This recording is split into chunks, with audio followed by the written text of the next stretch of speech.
तब्बू शबाना आजमी की भतीजी हैं और फराह नाज की बहन। तीनों ही अपने दौर की फेमस एक्ट्रेस रही हैं जिन्होंने अपने दम पर नाम कमाया है। शबाना और तब्बू तो अभी भी किसी न किसी मौके व इवेंट पर नजर आ ही जाती हैं, लेकिन फराह नाज एकदम से ही गायब हो गई। लेकिन वह है कहां और उनकी लाइफ कैसे चल रही है, चलिए आपको बताते हैं।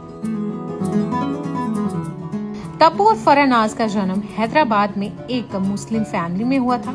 फराह का पूरा नाम फराह नाज हाशमी है। इसमें कोई शक नहीं है कि फराह खूबसूरती के मामले में अपनी बहन तब्बू से आगे रही है, लेकिन अब वह इंडस्ट्री से कोसों दूर है। अपने फिल्मी करियर की शुरुआत उन्होंने साल 1985 में आई फिल्म फासले से की थी।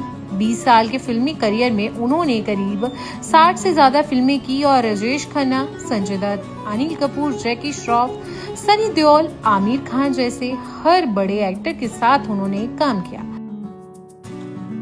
बावजूद इसके वह साल 2005 के बाद से गुमनाम हो गई। दरअसल अचानक ही गुमनाम होने की वजह उनकी पर्सनल लाइफ थी। उन्होंने अपने पीक पर पहुंचे करियर के बीच ही दारा सिंह के बेटे विंदु दारा सिंह से शादी कर ली थी और घर बसा लिया था। इस शादी से उन्हें एक बेटा है जिसका नाम उन्होंने फतेह रंधावा रखा। लेकिन शादी के कुछ साल बाद ही फराह और विंदु के रिश्ते में दरार आने लगी थी और दोनों ने शादी के 6 साल बाद तलाक ले लिया था। और अभी रिश्ता टूटे साल भी नहीं हुआ था कि उन्होंने एक्टर सुमित सहगल से दूसरी शादी कर ली थी। जब मीडिया में ये खबरें आई तो सब हैरान रह गए। दरअसल सुमित सहगल भी पहले शादीशुदा थे और बॉलीवुड में वह बतौर हीरो आ रहे थे। महज 30 फिल्मों में काम कर उन्होंने एक्टिंग को बाय बाय कह दिया था, क्योंकि बतौर एक्टर उनका करियर कुछ खास नहीं चल रहा था। लेकिन एक्टिंग छोड़ते ही उनकी किस्मत चमक उठी। सुमित का एक्टिंग करियर चल नहीं रहा था और ना ही सुमित की पहली शादी। रिपोर्ट की माने तो शादीशुदा सुमित की नजदीकियां फराह नाज के साथ बढ़ने लगी थी। इसके चलते उनकी पत्नी शाहीन बानो ने उन्हें तलाक दे दिया था। तलाक के तुरंत बाद ही फराह नाज से उन्होंने शादी कर ली।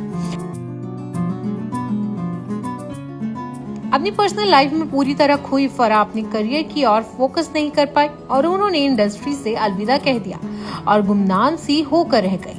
वह आज भी पब्लिकली ज्यादा नहीं दिखाई देती। साल 2019 में उन्हें एक मूवी स्क्रीनिंग पर देखा गया था, जहां उनकी बदली लुक्स को पहचान पाना लोगों के लिए मुश्किल हो गया था।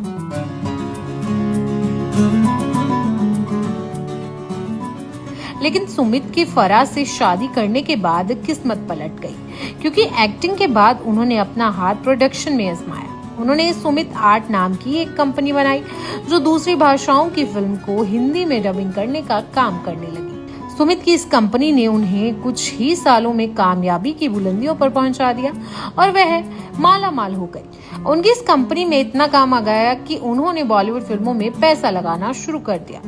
इन दिनों सुमित फराह के साथ ही करोड़ों की कंपनी संभाल रही हैं। फिलहाल वह अब अपनी ही दुनिया में मस्त है और कैमरे से दूर ही रह रही हैं। वह अपने पति के साथ मुंबई में रहती है और उनके साथ डबिंग कंपनी के नाम में हाथ बढ़ाती है। फराह के बेटे फतेह रंधावा भी काफी यंग और डैशिंग है। फराह वैसे बॉलीवुड में गुस्सेल एक्ट्रेस के टैग से भी जानी जाती थी।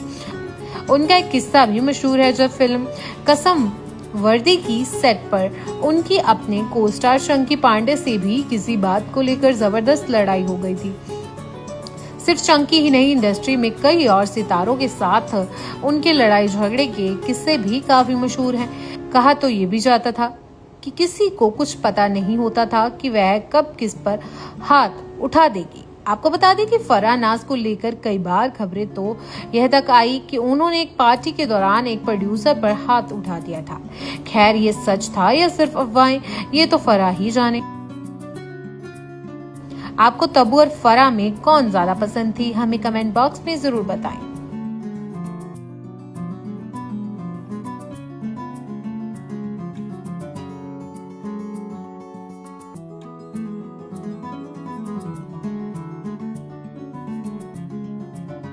ऐसे ही और वीडियोस के लिए आप नारी के पेज को YouTube पर सब्सक्राइब, फेसबुक पर लाइक और इंस्टा पर फॉलो करना ना भूलें।